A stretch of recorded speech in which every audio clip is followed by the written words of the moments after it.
우리 11장의 말씀은 지난주에도 말씀드린 것처럼 이미 10장에 등장한 즉 힘센 다른 천사가 누구냐 했을 때 천사 중에 또 다르게 힘세 보이는 어떤 천사가 아니라 바로 그리스도를 나타냅니다. 힘센 다른 천사. 왜 그리스도를 천사라고 하느냐 하면 천사의 의미라는 것 자체가 하나님의 말씀을 전달하는 역할을 하기 때문에 그렇고요. 그런 의미에서 그리스도를 종종 천사로 이렇게 나타내기도 합니다. 어쨌든 10장에 힘센 다른 천사 즉 그리스도께서 요한에게 보이시고 또 측량할 것을 명하시는 걸 우리가 11장에서 다시 보게 되죠. 11장 1절과 2절에는 측량할 것을 명하시고 성전 바깥 마당에 대해서는 그냥 두라고 하십니다. 그러면 이제 이 측량한다는 의미가 무엇이냐 했을 때 종종 자꾸만 이제 요한계시록을 해석을 해 나갈 때 우리에게 익숙한 방식으로 해석을 하려는 시도들을 많이 합니다만은 맨 처음 이 요한계시록이 여러분 기억나실지 모르겠지만 서신의 형태를 띠고 작성되었다고 맨 초반에 말씀드린 것처럼 이 요한계시록을 받아보던 사람들이 이 글을 읽으면서 해석을 할 때에는 우리에게 익숙한 방식으로 해석할 수가 없는, 자기에게 익숙한 것으로 해석하는 건 지금이나 과거에나 똑같습니다. 그런데 지금 우리에게 익숙한 해석의 방식들과 이때 당시에 사람들에게 익숙한 해석의 방식은 달랐다는 걸 잊으면 안 됩니다. 그러면 그때 당시에 익숙한 방식이 뭐냐 하면 구약적 사고가 익숙했던 거예요. 그래서 측량하다 했을 때 우리는 측량을 왜 합니까? 여러분 제가 목공 이렇게 하는 거 아시잖아요. 여기에 있는 것들 제가 측량해서 다 이렇게 했단 말이에요. 이 측량 왜 했겠어요? 나머지 잘라내려고 한단 말이에요. 그래서 우리는 측량을 하는 목적이 뭐냐 했을 때 딱 그만큼만을 잘라낸다. 나머지는 잘라낸다는 의미를 너무 많이 둬서 이것을 해석할 때도 마지막 때에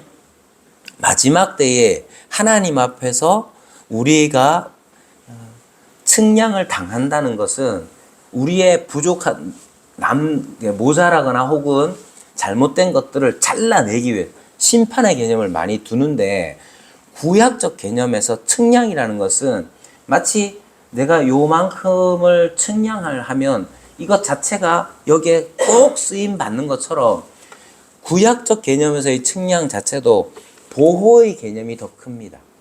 아시겠죠? 그래서 이때 당시에 요한계시록을 맨 처음 받아서 읽던 사람들은 측량한다는 개념을 구약적 개념을 가지고 와서 이해를 했는데 그것은 바로 하나님이 보호하신다는 거예요. 보호하시는데 무엇을 보호하시느냐 하면 성전과 제단과 거기에서 경배하는 자들을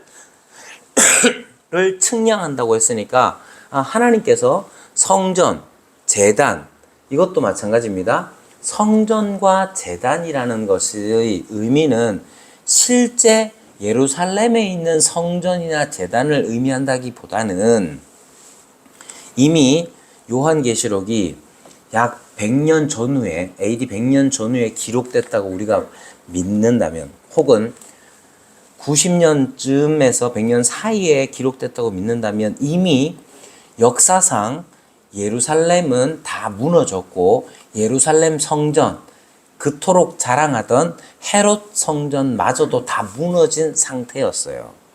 그렇기 때문에 이때 당시에 성전과 제단과 거기에서 경배하는 자들을 측량한다고 했을 때 그건 우리가 그릴 수 있는 외형적인 성전이나 제단에 관한 것이 아닙니다. 그럼 뭐냐 하면 참된 성전, 즉 하나님을 온전히 예배할 뿐만 아니라 하나님께서 그들과 함께 하시는 참 교회에 관한 것입니다.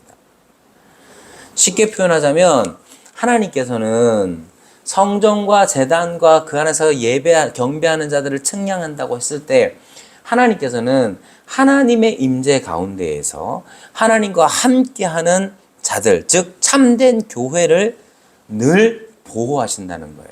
그런데 성전 마당은 짓밟히도록 놔두라 했을 때 그 성전 마당이 뭐냐라고 하면 우리가 살아가면서 세상과 맞닿아 있는 것들이 여럿 있죠. 돈 버는 문제들 또는 육체적인 것들, 물리적인 것들, 이런 부분들은 짓밟힐 수 있다는 사실을 나타내는 겁니다. 이건 언제까지 그러느냐? 42달 동안 그렇게 한다. 그러면 42달이라는 이 숫자 42를 사용한 의미가 뭐냐 했을 때 성경에는, 구약에는 이 40 혹은 42와 관련된 것들이 많이 있는데 그 중에 하나가 대표적으로 다니엘서 7장에 나오는 거예요. 한 때와 두 때와 반 때. 그래서 이것을 합치면 3년 6개월이 되는 거고 또 그걸 개월수로 하면 42개월이 되죠. 그리고 이 42라는 것 자체가 이스라엘이 출애굽해서 광야를 다닌 기간이 42년 정도 됩니다. 왜 42년이냐 하면 40년은 하나님께서 그들에게 믿지 못하는 그들에게 형벌로서 주어진 광야인 것이죠. 그래서 40년 동안 다니는데 그 40년 동안 방황하기 직전까지 2년이라는 세월이 지나는 거예요. 그래서 42년. 그뿐만 아니라 광야에서 진을 친 횟수가 42회입니다. 그리고 예수님께서 이 땅에 계시면서 사역하신 개월 수가 어느 정도 되느냐? 42개월 정도 됩니다. 딱 그 정도다가 아니라 그 정도의 시간이 되죠. 3년 혹은 3년 6개월 정도의 기간 동안 예수님은 사역을 하시죠. 어쨌든 이 모든 것들을 종합해 볼 때에 42달 동안 짓밟힌다는 말의 의미는 예수님께서 부활하시고 그리고 재림하시는 그 기간, 예수님의 부활과 예수님의 재림 사이의 그 기간들을 상징적으로 나타내는 것이 바로 42달이 되는 겁니다. 그러면 그때 동안에 어떤 일이 일어나느냐? 성전과 제단과 그 안에서 경배하는 자들은 측량하되 성전 바깥마당은 그냥 두라 하시는 이 말씀의 의미가 뭐냐 하면 예수님이 다시 오시는 그날까지 참 교회는 하나님의 측량, 하나님의 보호 아래에 늘상 있는 거예요. 그래서 해함을 받을 수가 없습니다. 그러나 바깥마당은 짓밟힌다는 의미는 우리의 영적인 본질은 늘 보호받지만 우리의 육체적이고 물리적인 것들은 어려움을 때때로 당할 수 있다는 거예요. 다르게 얘기하면 우리가 이 세상 살아가면서 여러 가지 고난, 환난, 핍박, 박해, 어려움, 실패, 좌절 이런 것들이 우리에게 올 수 있지만 그것 때문에 우리의 핵심, 우리의 신앙, 하나님이 우리와 함께 하시는 그 은혜, 그건 보호를 받는다는 거예요. 여러분, 살다 보면 어려운 일이 있습니다. 제가 우리 집 애들이 아빠 어린 시절 너무 우울하다고 그러는데 우울하죠. 3일에 이틀에 한 번씩 아버지가 막 두드러 패고 이유도 없어 그냥 술만 잡수면 두드러 패고 내쫓고 그러면 거의 일주일에 반 정도는 교회 가서 다든지 너네 집 가서 다든지 뭐 그랬단 말이에요. 아니면 눈치 보면서 막 한쪽 구석에서 신경 예민하게 해서 자든지 그런 일들이 저에게 있었습니다. 우리 어머니에게도 있었고 우리 가족들에게 다 있었단 말이에요. 그런 어려움들이 내 신앙을 그러면 저의 신앙을 갉아먹었느냐? 그렇지 않단 말이에요. 도리어 그것이 저를 하나님께로 더 가까이 가게끔 했고 하나님의 아버지 되심이 어떤 것인지 더 알게 했고 그렇단 말이에요. 여러분 우리의 인생들 속에도 마찬가지예요. 가정에 어려움 올 수 있죠. 자식의 문제나 내 개인적인 학업의 문제나 직장에서의 문제나 아니면 내 건강의 문제나 여러 가지 어려움들이 올 수 있죠. 그러면 그 어려움들은 마치 성전 바깥마당이 짓밟히는 것과 같은 거예요. 그러면 우리의 핵심, 우리 존재의 본질이라고 할 수 있는 성전, 제단은 짓밟히느냐? 그렇지 않단 말입니다. 그것을 오늘 1, 2절에서 말씀하고 계시는 겁니다. 우리의 외피적인 것들, 외적인 것들이 비록 짓밟힌다 하더라도 우리의 본질은 보호받는 것이죠. 온갖 고초와 핍박과 어려움과 아픔이 있더라도 사실 더 우리가 그것 때문에 우리의 신앙은 굳세어지는 겁니다. 그것을 바로 이렇게 성전과 제단과 그 안에서 경배하는 자들을 측량하라 하시는 의미가 되는 겁니다.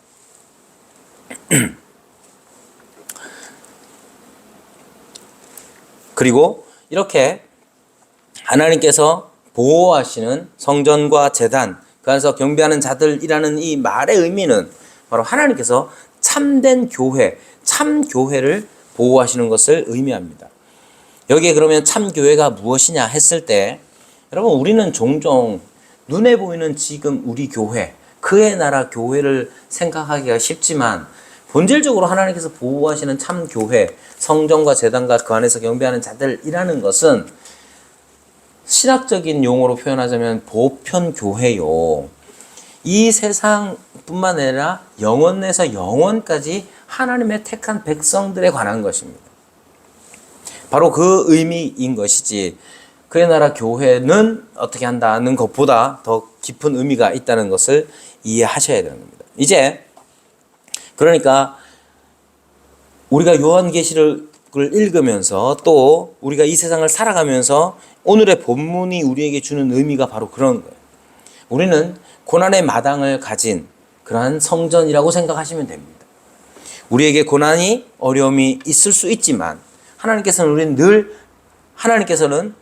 참 성전인 교회를 보호해 주신다는 것을 잊으면 안 됩니다.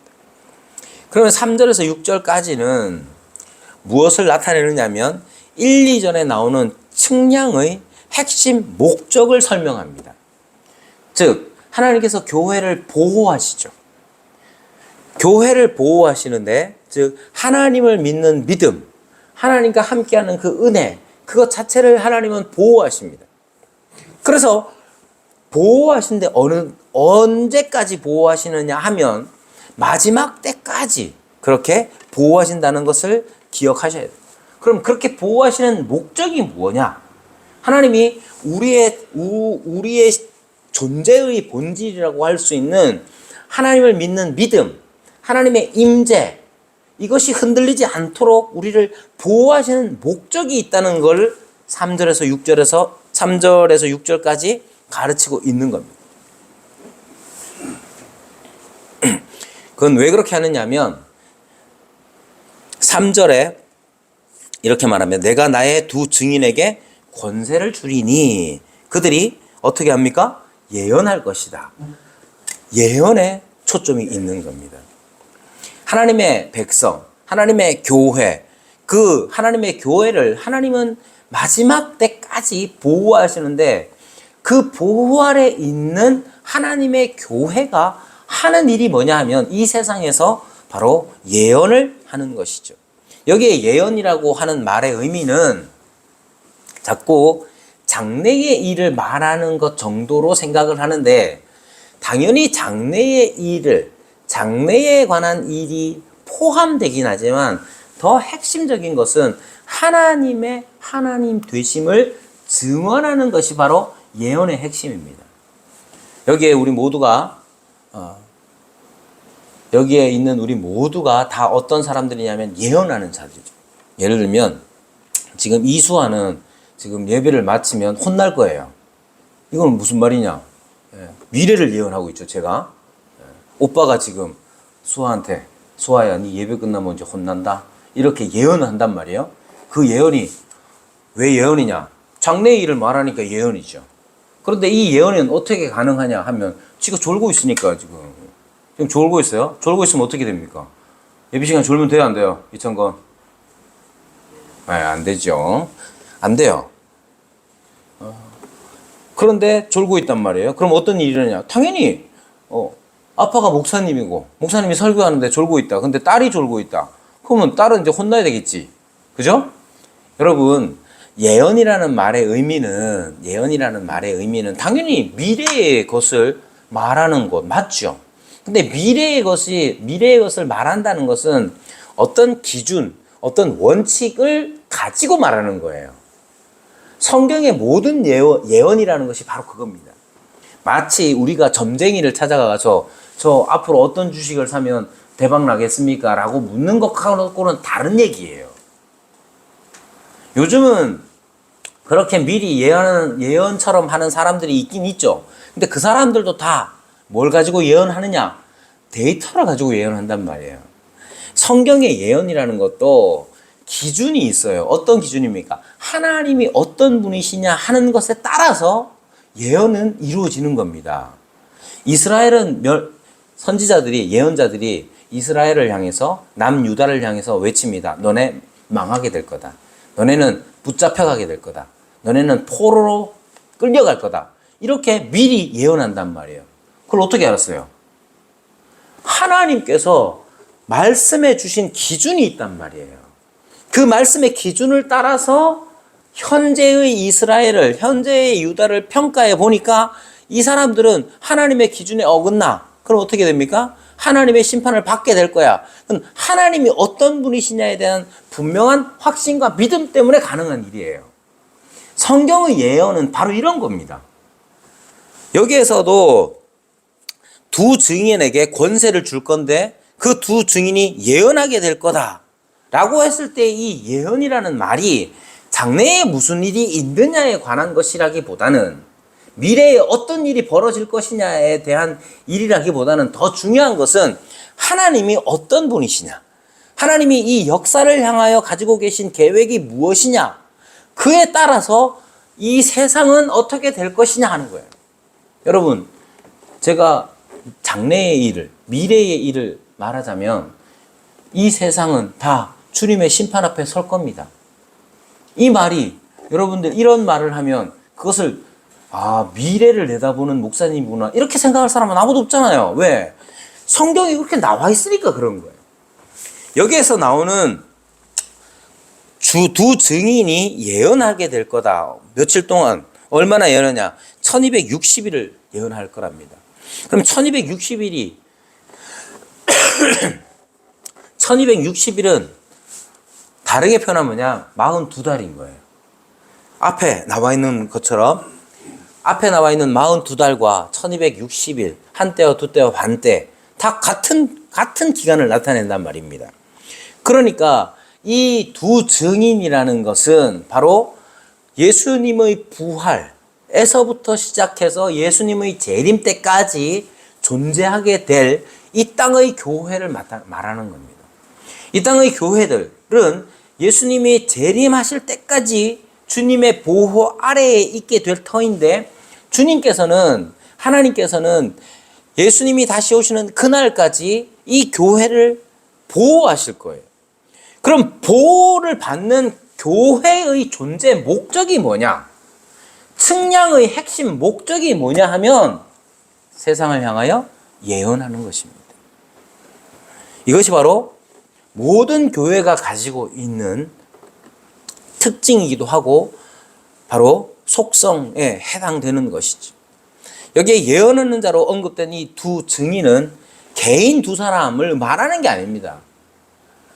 장래에 두 개인이 등장할 거다. 이러한 해석은 잘못된 겁니다.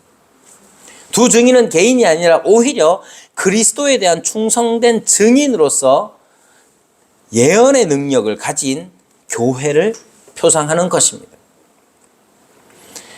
4절은 이 두 증인이 어떤 존재인지를 더 분명하게 드러내죠. 그래서 4절은 뭐라고 말합니까? 그들은 이 땅의 주 앞에 서 있는 두 감람나무와 두 촛대다 이렇게 말합니다. 구약은 하나님의 백성의 이 종말론적인 공동체가 성령이 베푸시는 예언의 은사를 예언의 은사를 받을 거라고 이미 예언했습니다. 누가?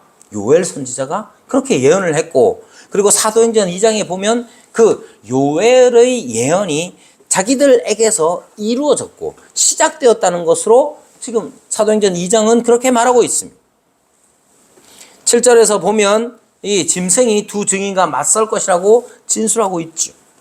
그러니까 이 두 증인은 바로 이 땅의 마지막까지 존재하게 되는 바로 교회를 나타내는 것입니다. 그러면 하필 왜 두 증인이냐 하면, 왜 두 증인이라고 말하느냐 하면, 구약에서 율법을 어긴 범죄가 성립하려면 증인이 필요한데 최소 인원이 몇이냐? 두 사람입니다. 그것을 민수기나 신명기에서 말하고 있죠.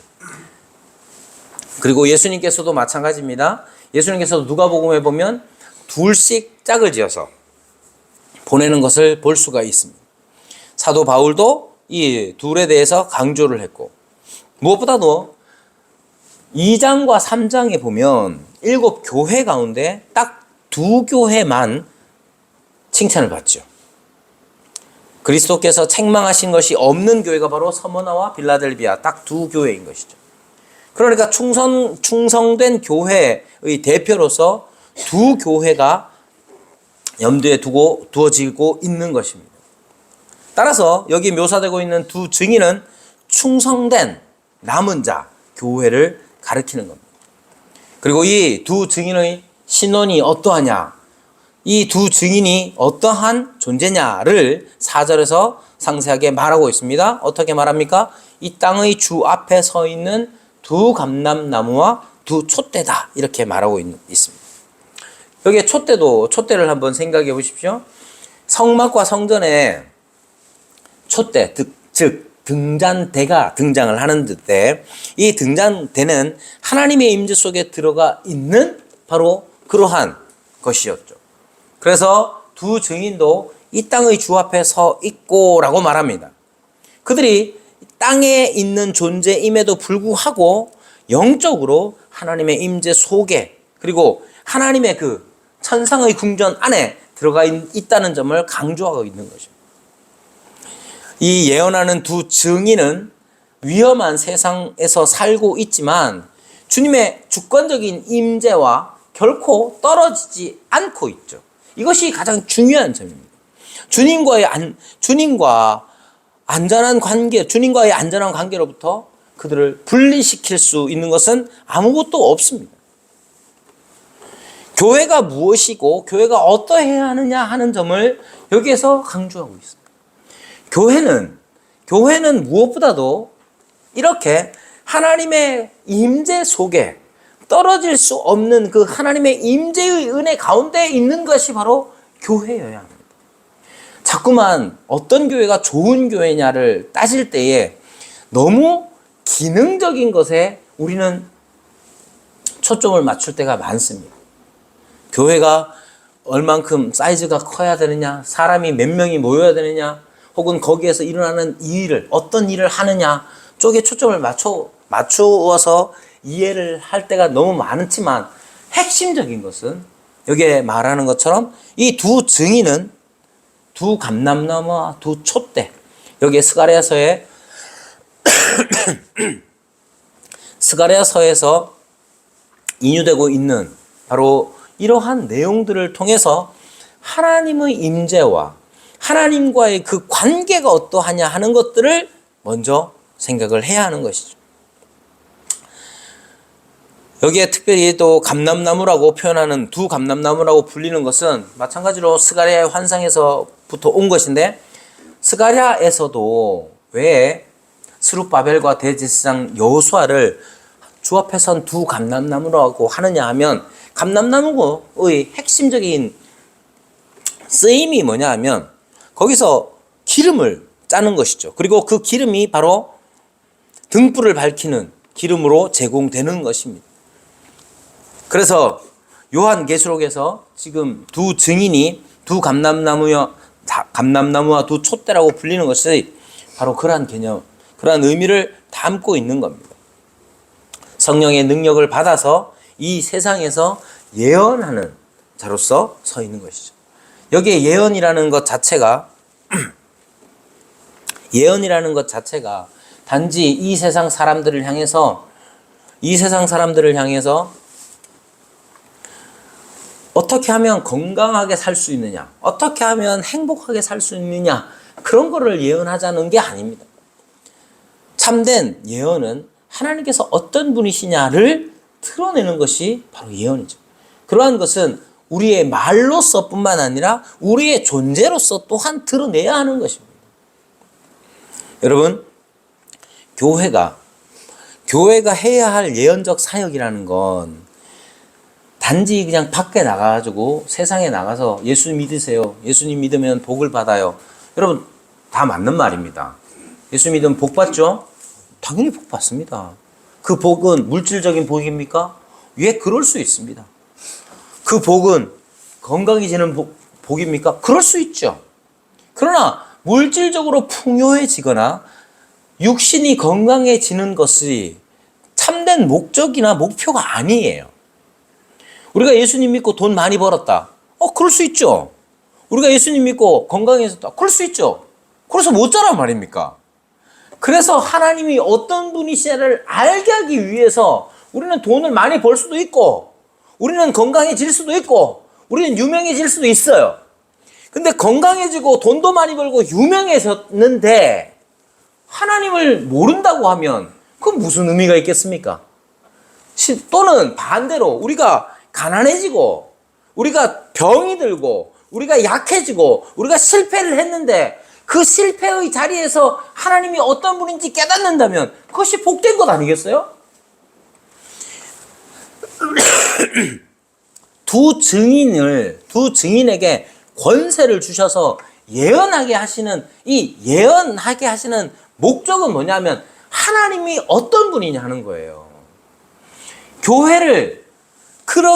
교회가 이 땅에서 예언하는 존재로서 존재하려면 우리 가운데서도 하나님이 어떤 분인지를 알아가는 일들이 일어나야 하는 겁니다. 교회를 수십 년을 다녔는데 하나님이 어떤 분인지를 잘 모른다. 그건 교회의 문제예요. 여러분, 우리가 수십 년을 교회에 속해서 헌금도 하고 출석도 하고 전도도 하고 기도회도 하고 수련회도 하고 온갖 행사들을 다 치르는데 하나님이 어떤 분인지 모른다. 그럼 교회가 예언적인 그 존재의 목적에 어긋나는 겁니다. 우리가 하나님께서 마지막 날까지 하나님의 교회를 보호하시는 목적이 뭐냐면 예언하게 하기 위해서예요. 우리 창건이 맨날 이렇게 와가지고 고개 숙이고 목사님 눈 똑바로 안 쳐다보고, 그럼에도 불구하고 우리 장로님은 늘 창건이에게 그래도 다 듣습니다 하면서 이렇게 말씀하시잖아요. 저도 그럴 줄로 믿습니다만은, 그래서 다 듣는지 안 듣는지 어떻게 알아요? 이 아이가 이제 초등학교 이제 졸업하고 중학교 가지 않습니까? 놀라운 일입니다. 중학교를 가는데도 이렇게 예배당에 앉아 있는 거 보니 얼마나 큰 은혜인지. 그래서 이 아이가 중학교 가가지고 초등학교 1학년 때 알던 하나님에 관한 지식, 혹은 하나님이 내 인생에서 어떤 분이실까 하는 그 고민, 이런 것들이 더 성숙되지 않는다면 누구 문제겠어요? 야 문제일 뿐만 아니라 우리 문제인 거죠. 교회는 항상 예언하는 교회가 되어야 합니다. 그렇게 지금 하나님께서 1, 2절에서 측량, 즉 하나님께서 교회를 언제까지, 끝날까지 보호하시는 그 목적은 바로 예언하게 하기 위함이고, 그 예언하는 교회가 어떤 교회냐 했을 때 이 땅의 주 앞에 서 있는 두 감람나무와 두 촛대와 같다는 것을 잊으면 안 됩니다. 5절에서는 이 측량의 목적과 효력을 더 깊이 설명을 합니다. 5절에서 이렇게 말합니다. 누구든지 그들을 해하고자 하면 그들의 입에서 불이 나와서 그들의 원수를 삼켜버릴 것이요 누구든지 그들을 해하고자 하면 반드시 그와 같이 죽임을 당하리라. 여기에서 핵심적인 것은 뭐냐면, 이런 말만 나오면 막 괜히 교회를 아무나 함부로 할 수 없다는 식으로 이해를 하지만, 당연히 그 말이 맞기는 맞지만, 여기에서 나타내는 것은 뭐냐 하면, 하나님의 교회가 세상을 향하여서 예언할 때에 그 예언의 예언이라는 교회의 존재의 목적, 그것들이 이제 실현될 때에 어떤 일이 일어나느냐 하는 겁니다. 핵심이 뭐냐 하면, 교회 함부로 하면 다 죽어, 이런 개념이 아니라 하나님께서 그들을 영적으로 보호하고 계신다는 것을 나타내는 의미입니다. 두 증인에게 주어진 능력은 예언의 합법성을 외적으로 증명하는 데 있는 게 아니라 그들, 교회에 대한 하나님의 영적인 보호를 의미하는 겁니다. 여러분, 앞에서 말한 게 뭡니까? 성전 마당은 짓밟힌다는 거예요. 두 증인은 육체적, 경제적, 정치적, 사회적 해를 입을 수 있습니다. 그렇지만 그들이 하나님과 맺고 있는 영원한 언약 관계의 지위에 대해서는 해를 입을 수 없다는 거예요. 그게 핵심입니다. 지금 조심스러운 이야기지만, 지금 우리 계신 교회가 아주 오랫동안 골치 아파했던 문제가 뭐냐면 통일교와 신천지예요. 근데 사실 지금 갑작스럽게 이상하게 돼가지고 통일교와 신천지 특검을 하고 통일교와 신천지에 대한 어떤 정부에서 어떤 위해를 가할 것 같은, 사실은 오랫동안 그렇게 돼야 한다고 우리 개신교인들은 생각했는데, 그 일들이 막상 일어나니까 교계에서 일어나는 현상이 뭐냐면, 마치 교회를 정부가 어떻게 할 수 있다는 위협을 너무 많이 느끼고 있습니다. 여러분, 실제로 그런 일이 일어난다 하더라도 걱정 안 하셔도 돼요. 왜 그렇습니까? 참된 교회에 관하여서는 그 어떤 세력도, 심지어 그것이 정치 세력, 심지어 공산당이라 할지라도 어떻게 할 수 없습니다. 자꾸만 우리는 외형적인 어떤 것에 넘어가기가 너무 쉽상인데, 지금 오늘 본문이 말하는 것이 바로 그런 거예요. 성전 마당은 짓밟힐 수 있다니까요. 정치적으로 교회가 정치적인 탄압을 받을 수 있습니다. 그걸 당연시 하자는 게 아니고, 그걸 감사하자는 게 아니고, 그럴 수 있지만 핵심은 뭐냐? 절대로 교회의 본질은 건드릴 수가 없습니다. 왜냐하면 하나님께서 보호하시기 때문에 그래요. 그 표현을 지금 5절에서는 누구든지 그들을 해하고자 하면 그들의 입에서 불이 나와서 그들의 원수를 삼켜버릴 것이다. 근데 자꾸만 우리 스스로 불을 만들려고 하고 우리 스스로 불을 뿜으려고 하는 거 옳지 않습니다. 하나님께서 보호해 주신다는 사실을 믿지 못하면 그렇게 할 수 있겠죠. 그러나 말세, 즉 하나님께서 우리 주 예수 그리스도를 다시 보내시는 그날까지 언제나 교회는, 성전 마당은 짓밟히는 거예요. 그럴 수 있어요. 육체적이고 사회적이고 경제적이고 정치적인 어떤 세력에 의해서 혹은 압력에 의해서 어려움을 당할 수 있지요. 그 어려움이 우리의 본질, 우리의 핵심적인 존재의 본질을 파손시키느냐? 그럴 수 없다니까요. 하나님께서 우리를 보호하고 계신단 말입니다. 그들의 입에서 나오는 불이라는 것을 문자적으로 취해서는 안 됩니다. 상징적으로 이해를 해야 하는 거예요. 즉 세상 죄에 대한 하나님의 심판 선언을 표상하는 것으로 간주되어야 하는 겁니다. 마치 그리스도를 상징하면서 그의 입에서 나오는 검이라고 묘사할 때, 그리스도의 입에서 나오는 검, 그럼 그리스도께서 검을 물고 있는 겁니까? 그렇지 않잖아요. 그와 마찬가지로 지금 이 부분을 기억하셔야 됩니다. 여기에 보면 이 불이라는 것을 생각할 때 늘상 우리가 떠올리는 한 가지 장면이 있죠. 그건 뭐냐면 엘리야의 사건입니다. 엘리야는 불이 하늘에서 내려와서 원수들을 불사르도록 했습니다. 그러니까 5절은 엘리야에 대한 이 내용을 은밀하게 인유하고 있는 것이죠. 또한 모세의 선지자로서의 직분을 말할 때 하늘에서 불이 내려와 경건하지 않는 자를 심판하도록 만든 그 능력으로 또한 나타내고 있습니다. 그러니까 교회라는 것은 주님이 오실 때까지 하나님의 보호 아래 있으면서 그 보호하심으로써 그 보호하심을 믿고 이 세상을 향하여서 주님의 뜻, 하나님의 어떤 분이신지를 드러내야 합니다.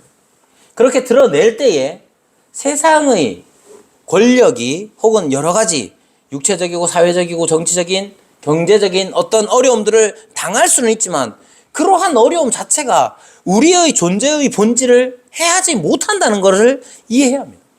계속해서 우리는 성전 마당이 짓밟히는 일들을 겪게 될 것이지만 계속해서 주님의 보호 아래 있는 겁니다.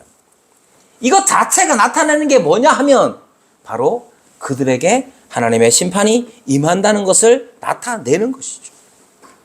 이 점이 중요합니다. 여러분, 교회는 주님이 오시는 그날까지 주님의 품 안에, 주님의 보호하심 아래, 주님의 측량 아래 있다는 점을 기억하셔야 돼요. 6절에서는 두 증인의 이 심판에 대한 예언적인 선언의 형벌 효력이 그들이 증언하는 동안에 시작된다는 것을 나타냅니다. 모든 증인은 고난을 받지만 박해를 받는다고 해서 다 죽는 것은 아닙니다. 두 증인은 박해를 무릅쓰고 계속 증언하는 것을 통해서 영적인 처벌을 시행하고 있는 겁니다. 주님이 오실 때까지 우리가 해야 할 일들이 무엇인지 잊으면 안 됩니다. 교회는 교회다운 것이 핵심입니다. 교회는 교회의 교회다움이라는 것이 종종 너무너무 자주 교회의 교회다움이라는 것을 너무나 표면적으로만 이해하는 것 같아요. 여러분, 어떤 교회가 좋은 교회냐? 어떤 교회가 교회다운 교회냐? 했을 때 하나님의 임재가 가장 중요합니다. 근데 하나님의 임재라고 하면 자꾸만 개인적인 어떤 느낌 정도로만 생각을 해요. 여러분들이 생각해보세요. 기도 많이 하고 어떤 집회에 참석해가지고 기도를 많이 하고 찬송을 많이 했다고 칩시다. 그럼 느낌이라는 게 있잖아요. 왠지 하나님께서 나와 함께 하시는 것 같고, 그거 중요합니다. 그 무시할 수 없습니다. 그 중요해요. 그러나 자꾸만 개인적인 어떤 느낌에 한정지어서 하나님의 임재를 생각하는 거, 그게 다는 아니라는 점을 잊으면 안 됩니다. 항상 이럴 때마다 제가 이제 표현하는 게 그런 거죠. 장건아, 지금 창건이가 고개를 푹 숙이고 코를 파고 막 이러고 있습니다. 자, 보세요. 제가 그래서 창건이를 불러 이렇게 세웠어요. 창건아. 그럼 이제 창건이가 저를 보잖아요. 이런 게 창건이에게 이상용 목사가 존재하고 있다는 의미를 담고 있는 거죠. 네, 제가 창건아 불렀는데 창건이가 이제 중이병이 들어가지고 계속 숙이고 있어. 대꾸도 안 해. 만약에 그런다면 그것은 이상용 목사의 부재를 의미하는 없음을 내가 여기 있는데도 불구하고 창건이는 내 말도 안 듣고 말 들어주는 척도 안 하고, 그럼 나는 여기 있으나 없는 것과 같잖아요. 그죠? 여러분, 하나님의 임재라는 것도 당연히 하나님께서 우리 가운데 계신다는 것이 어떤 의미냐, 구체적인 상을 그릴 수 있어야 되는데, 하나님이 우리와 함께 하신다는 게 어떤 의미냐 했을 때, 하나님이 지금 이상용 목사가 잔소리하는 것처럼 하나님이 지금 여기에 계셔서 나에게 요구하시고 말씀하시고 무언가를 요구하신다는 사실이 드러나야 되는 겁니다. 그러면 그게 구체적으로 어떻게 드러나느냐? 하늘에서 막 음성이 들려서 장군아 이렇게 나오는 게 아니란 말이에요.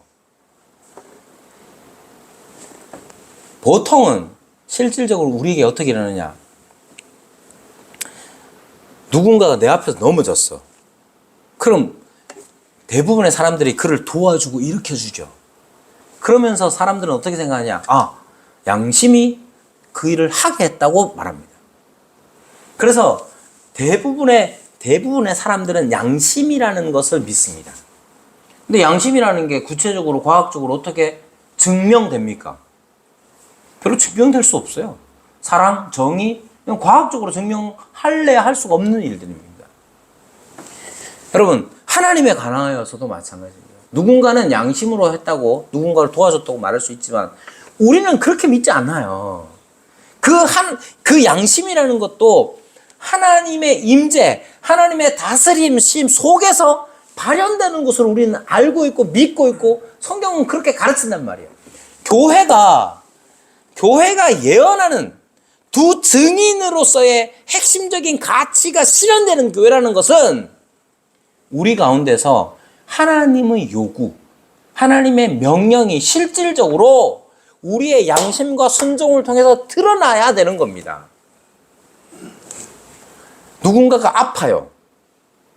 그러면 우리 교회의 회원 중에, 교회의 일원 중에 한 분이 아프다면 우리가 함께 아파하는 것을 그냥 어떤 양심의 활동 정도로만 생각하는 게 아니라 하나님께서 우리를 하나로 묶어주셨고 하나님께서 긍휼한 마음을 우리에게 주셨으니 하나님의 말씀과 하나님의 요구에 순종하는 태도로서 그 아픈 자를 돌아보고 그를 향하여서 하나님의 명령을 순종해 나갈 때에 나에게서 하나님이 드러나실 뿐만 아니라 그에게서도 또한 하나님의 임재가, 하나님의 함께하심이 드러나는 겁니다.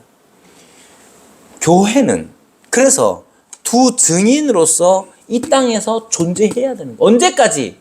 주님이 오실 때까지.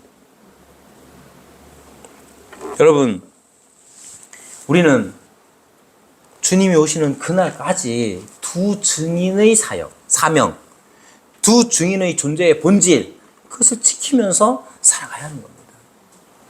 저는 그래서 우리 교회가 이렇게 작고 약해 보이죠?